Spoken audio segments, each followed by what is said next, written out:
Bem-vindas e bem-vindos ao Naive Investor. Meu nome é Gustavo Sayani, hoje é dia 12 de julho de 2024 e este é o nosso episódio número 1118.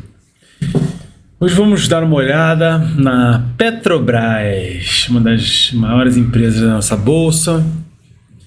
Muita coisa a se falar. E assim, ontem eu fui atualizar os números da Petrobras, os números de 2023.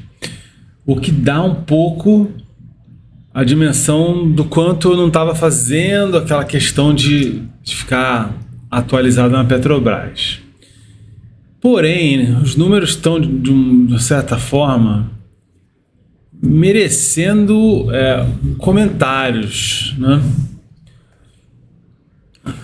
Eu não peguei os números do primeiro trimestre deste ano, posso até fazer isso já, mas vejam bem, né? Se a gente olhar puramente os números disponíveis, né, em balanço e tal, está com uma dívida de 139 bilhões, 140 bilhões. Né? Essa dívida já foi bem maior, né, mesmo sem considerar a inflação. Ó, que eu tenho anotado aqui, ó, chegou a quase 400, né, então cai bastante. Interessantemente, vale notar, o passivo não cai tanto assim, tá, com a dívida.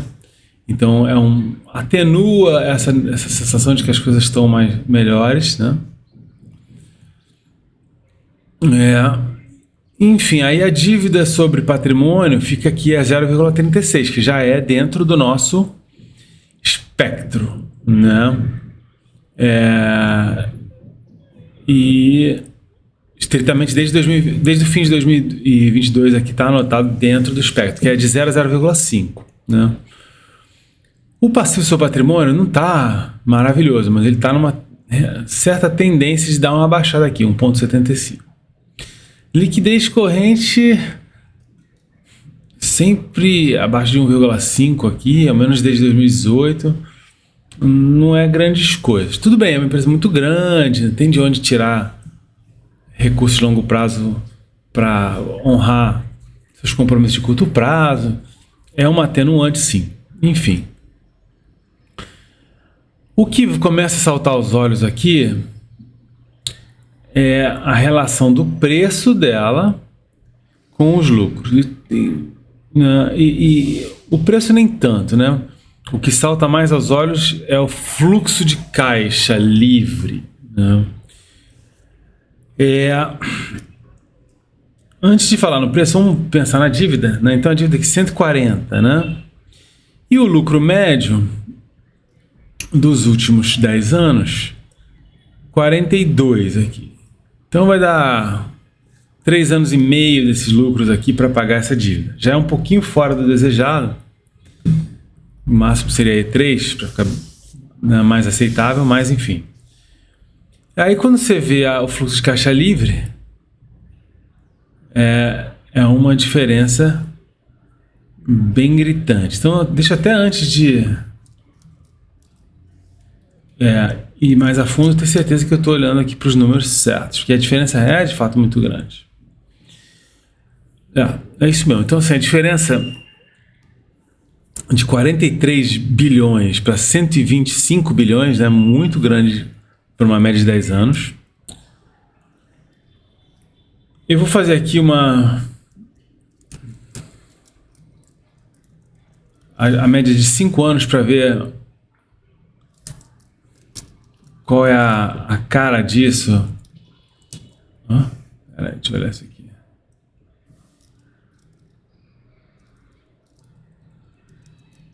Então,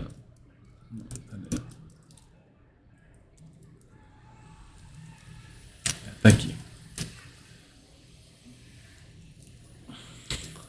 Então, nos últimos 5 anos, o cenário é mais rosado, né, ainda.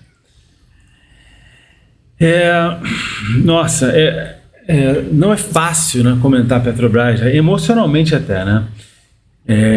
No começo do governo da Dilma, ali na eleição em que ela ganhou, no começo eu fui acionista, eu comprei algumas ações e o resultado foi muito ruim. Minhas economias eram menores do que são hoje, eu troquei de emprego, precisei vender ação e vendi muito mal, e foi meio o início ali das coisas de Lava Jato, e aí que a emoção, assim, a sensação é muito complexa, porque a própria Petrobras divulga em balanço, admite, né, 6 bilhões em corrupção, isso é admitido, né?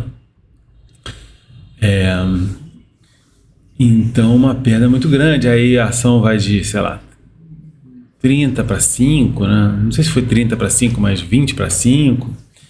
É dureza, né? Agora, preço sobre lucro, de repente você vê uma empresa como essa à venda por 4 anos do fluxo de caixa livre. Lá naquela época que eu comprei, o fluxo de caixa era na média negativo e o lucro era, pelo menos na minha memória, era na média positivo. E eu não estava olhando muito o fluxo de caixa livre. Agora a história é muito diferente, é muito raro ver uma empresa com fluxo de caixa livre bem melhor que o lucro, né? Porque geralmente as empresas, é muito fácil botar no lucro, as pessoas prestam muito mais atenção ao lucro, então, digamos assim, maquiar o lucro é mais comum. Maquiar o fluxo de caixa livre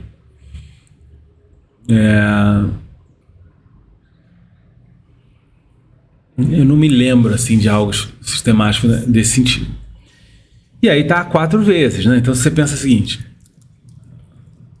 uma conta de padeiro, se as coisas no futuro continuarem como tem sido em termos de fluxo de caixa livre, é um retorno anualizado de 24,39%. É um retorno muito extraordinário, expressivamente acima do que um Warren Buffett conquistou na carreira dele, por exemplo, né? Então é muita coisa. E aí, não é fácil mesmo, mas é uma empresa que precisa ser olhada, né?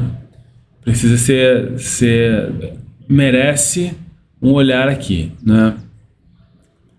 Não vou entrar agora em aspectos qualitativos, ou se a gente deve ou não esperar que o tratamento que essa empresa recebeu no passado vai ser igual, melhor ou pior no futuro, né? Mas eu vou só encerrar esse episódio aqui para não ficar longo demais, e a gente volta então no próximo Petrobras, tá? Muito obrigado, um abraço.